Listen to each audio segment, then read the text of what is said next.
Making news this week, approximately 15,000 teachers rallied in East Perth against education cuts. West Australia loses its AAA credit rating as the state tries to be more financially responsible.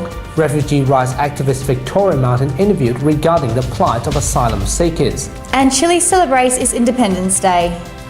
This is the Evening News with Ivan Lowe and Danielle Staniskov. Good evening. WA teachers walked out their classrooms on Thursday morning. A major rally was held in East Perth, standing against the government's plan to cut education jobs. In an unprecedented rally, over 15,000 teachers and education staff from 3 different unions in the education industry attended a stop work protest in Colchester Park on Thursday morning. This comes after weeks of rising tension between unions and government officials since education job cuts and hiring freezes were announced. Teachers elsewhere across the state also showed their support with similar rallies in Bunbury, Broome and Karratha. These are not reforms, these are cuts. No schools are better off under this. Schools across Western Australia are worse off under what this government is doing to our schools in this state. Different union representatives in the state expressed their outrage towards the education cuts.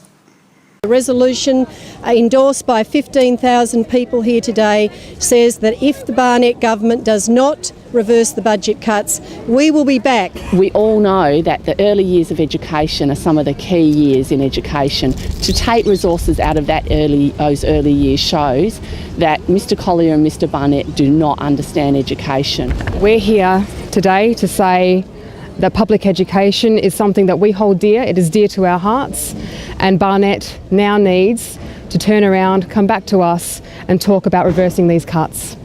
In defence, Education Minister Peter Collier said that Barnett government have been Western Australia's most generous government when it came to education. We have increased funding over the last 4.5 years by $1.6 billion. Now that's a 55% increase. I think that includes a $300 million increase in this financial year. No, we won't. We won't be backing down on it. And what I will say at the outset is I genuinely feel, as an educator, we are going to have a more effective, better targeted system of funding.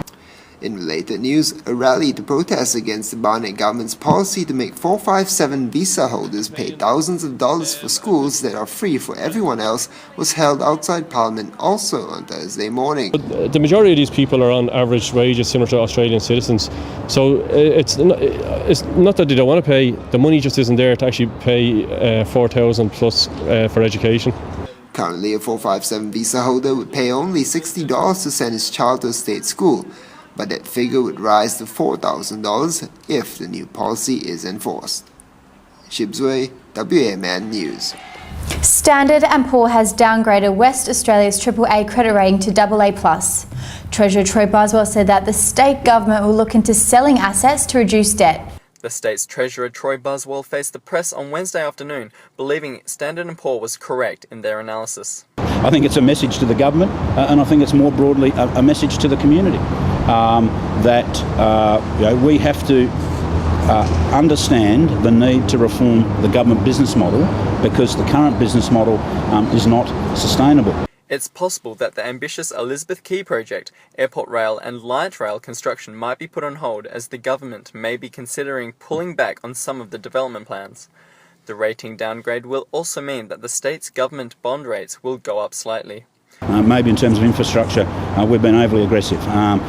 We will assess again our infrastructure program over the next few years.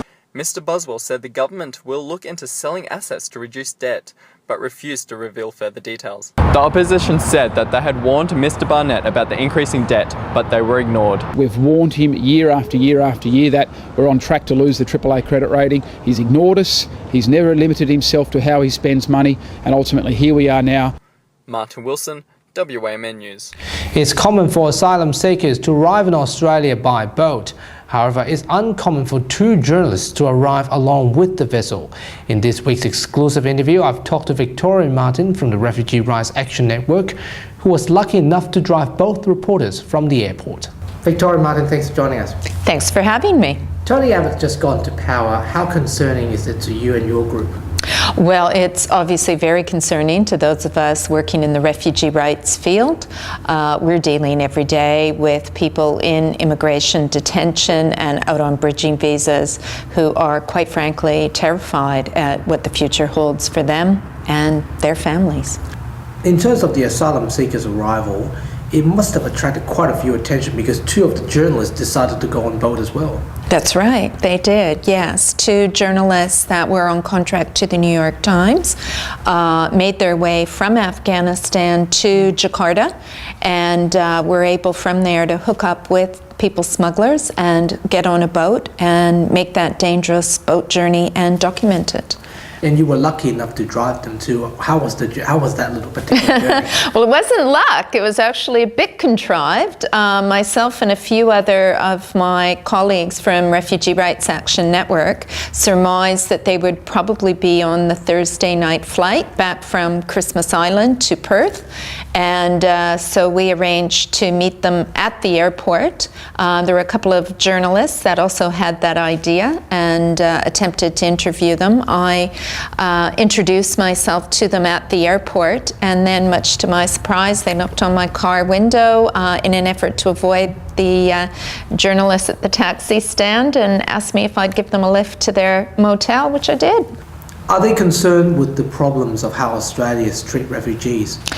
Exactly. That was part of their reason for wanting to make this journey. Well, it was twofold, really. One was to, I suppose, highlight for an American audience the situation facing asylum seekers now that Australia has essentially closed its doors to people fulfilling their right to seek asylum, and also a particular concern they had about Hazara asylum seekers. They fear that once the coalition forces pull out of Afghanistan, that there will be a ongoing resurgence of violence against Hazara, similar to what we're already seeing in Quetta in Pakistan with target killings and other forms of really what is genocide.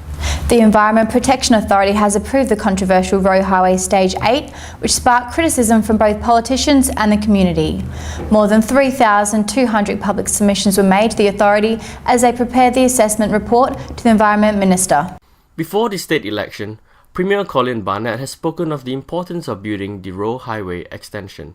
Of Perth is increased traffic, particularly heavy trucks, on our road system. Row 8 takes them away from normal household or small commercial traffic. A conditional approval of the Road Highway Stage 8 has been granted by the Environmental Protection Authority this week, contradicting its report back in 2003. The report has also reignited the heated debate. We're calling on the Barnett government to drop the Row 8 proposal. It's simply unacceptable to be building this road that will cause such environmental damage, but at the same time not produce any real economic benefits for the state of Western Australia. Cockburn City Mayor Mr. Logan Howlett stressed the expense of destroying valuable wetlands. Home to many native plants and animals made the project completely unacceptable. In regard to Row 8, as it's been clearly demonstrated, this is a road to nowhere, but importantly its impact on the wetlands, the Belia wetlands, the North Lake and Bibra Lake area, and the Indigenous heritage and history of this area. There's 13 registered sites, Aboriginal sites in the area. If the $800 million plan goes ahead, Road Highway will terminate at Stock Road instead of Kwinana Freeway. Raphael Lim, WAMN News. To news happening in Asia, Macau held its local elections early this week. Approximately 79% of citizens cast their votes before the booths closed. Timothy Seow reports. A total of 8 parties were voted into the Legislative Assembly, occupying 14 seats formed with geographical constituency, while 19 seats were formed by functional constituency. Chan Ming Kam, who leads the United Citizens Association of Macau, won 3 seats in the election with a record high of 26,385 votes. In this year's election, 22 political parties submitted their nominations on July 1, 2013, including incumbent LEGCO members. This is the first election held since the passing of the political reform package back in 2012, adding 4 seats, increasing the members from 29 to the current 33. Despite reports of minor disturbances outside the polling stations, the mood was generally peaceful. Timothy Seow, WAMN News. To World News, Chile is in party mode this week as the nation celebrates its Independence Day, which was first celebrated back in 1810. Chile correspondent Brian Ramir Perez filed this report from Santiago. Patriotic festivities are time for all Chileans to gather together and celebrate their country, culture and independence. Celebrations of all things Chilean center of their Independence Day. Falling on September 18 across the country, communities celebrate with parades, air shows, festivals, patriotic decorations and food. Individual families celebrate by hosting traditional asados or barbecues, where they eat, drink and dance, often late into the night. Independence Day festivities are celebrated over a long weekend and typically last for several days to a week. No matter where you are in Chile during the September Independence and celebrations, enjoy the festivities, music, food and dance, and have a great time. For WAMN News, Brian Ramirez, Santiago, Chile. And finally tonight, Fremantle CBD goes purple as the Dockers cruise into the AFL's preliminary final against the Sydney Swans this weekend. The Cappuccino Strip has been painted purple with buildings hanging Go Free or Banned right across the heart of Fremantle.